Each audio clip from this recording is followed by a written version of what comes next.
Bienvenue dans ce nouveau numéro de Sexe et Confidences.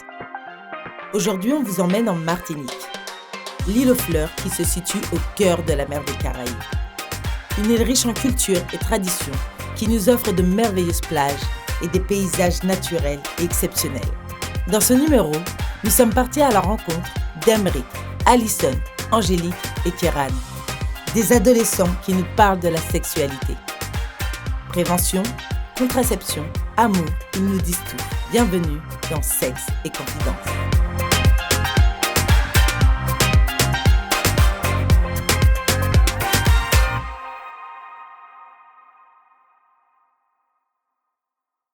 Bonjour Emeric, merci d'être venu.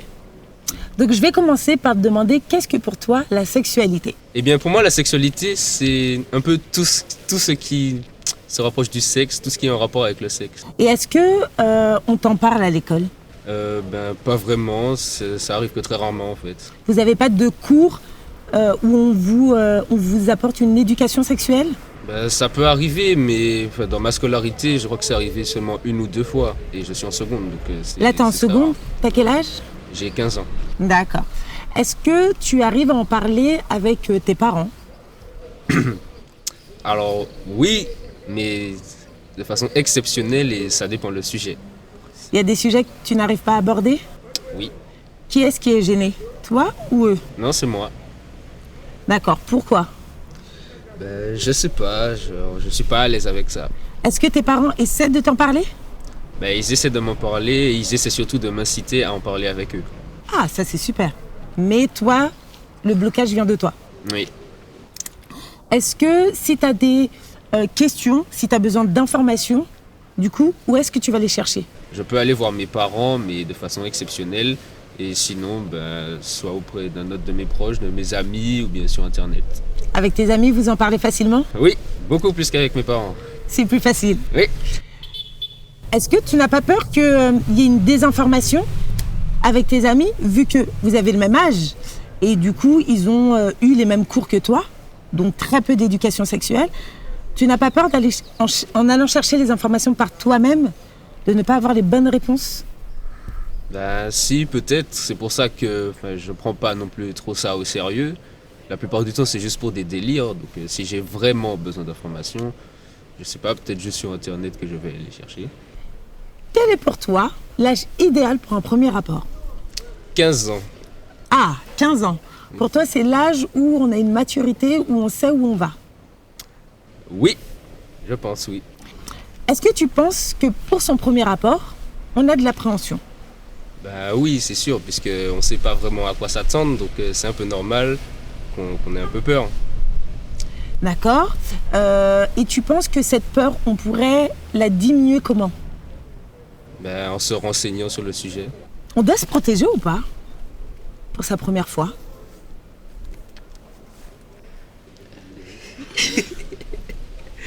Oui. Oui, bien sûr.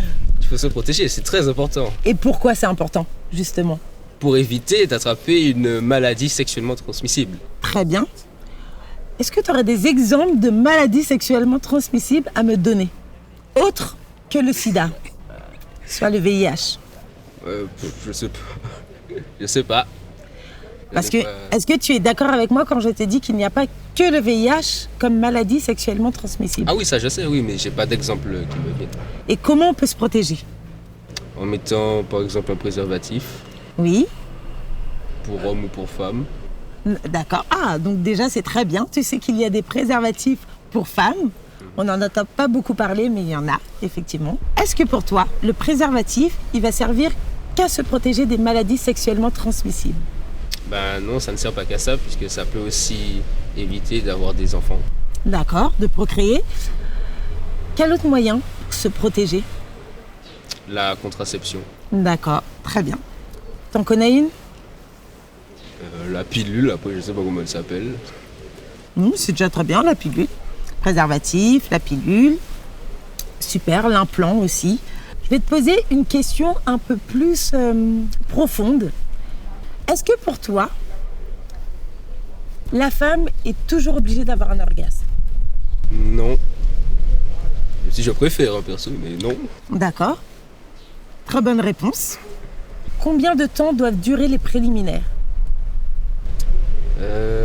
Honnêtement, entre 5 et 10 minutes. Après, ça peut aller plus, mais enfin, je sais pas. J'ai pas vraiment d'expérience là-dessus. Donc, C'est bien pour toi d'avoir des préliminaires avant un rapport?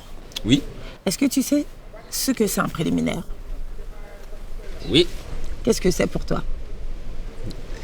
Je saurais pas le décrire, mais je sais ce que c'est. C'est ce qu'il y a avant un rapport, avec Exactement. pénétration. Oui, voilà. C'est tout ce qu'il y a autour. Oui, Est-ce que tu penses que c'est important, oui. les préliminaires? Pourquoi? Mais parce que ça permet de se préparer à l'acte. Super, très bien. Est-ce que c'est important de se préparer à l'acte? Oui, on n'est pas des sauvages. Ah, donc ça permet d'introduire ce qui va se passer après Ouais, voilà. et d'amener des étoiles plein les yeux de son partenaire. Exactement, c'est un peu comme une introduction. Très bien. Est-ce que pourtant on peut avoir un rapport sans pénétration? Oui, Donc qu'est-ce qu'on va faire s'il n'y a pas de pénétration? des câlins, Très bien. des bisous, Oui. On peut faire autre chose? des caresses. Des caresses plus approfondies. Ouais, Super. Pourquoi on fait l'amour? pour le plaisir ou pour procréer. Mais j'adore, mais oui, mais c'est pour ça. Pour le plaisir et pour procréer. C'est-à-dire que le plaisir, comme tu l'as dit, c'est important. Oui, Et qu'est-ce que tu fais si ta partenaire ne peut pas faire l'amour? ne peut pas ou ne veut pas. Ah, merci Embrick, mais c'est génial. Si elle ne peut pas, si par exemple, elle a une douleur ou elle a une mycose et voilà, et donc une mycose c'est un problème au niveau vaginal et qu'elle ne peut pas faire l'amour, qu'est-ce que tu fais? Et ben, si ça se guérit, genre si ça peut changer avec le temps, genre se guérir et tout, ben je vais attendre. Et sinon, ben, je ne sais pas, je ne sais pas. Et si elle ne veut pas, Et si elle ne veut pas, ben, je ne sais pas non plus. tu vas lui en parler? Ça dépend les raisons qui font qu'elle ne veut pas. Si elle veut pas parce qu'elle est trop fatiguée. Ben non. Enfin ok, y a pas de souci. Si elle ne veut pas parce que elle est en dépression et que c'est une mauvaise période pour elle. Et que pas ça grave. dure, Non, ça dure, c'est pas ça dure, ça dure, longtemps, plusieurs mois. Non, mais c'est pas grave, je vais attendre. Tu vas attendre. Oui. Ça, c'est très important. Tu vas attendre qu'elle te donne le feu vert. Oui. Parce que, on en revient à la question du consentement, parce que c'est important que la femme, ou que l'homme, en tout cas que dans le couple, il y a un consentement. Et est-ce que tu sais où commence le consentement? Ben avec l'accord de son partenaire, je suppose. Est-ce que si ta partenaire, elle te dit peut-être que j'ai envie, c'est considéré comme un oui ou comme un non? Ben comme un peut-être. Genre Mais c'est du aucun coup- des deux. Alors, pour info, le peut-être est considéré comme un non.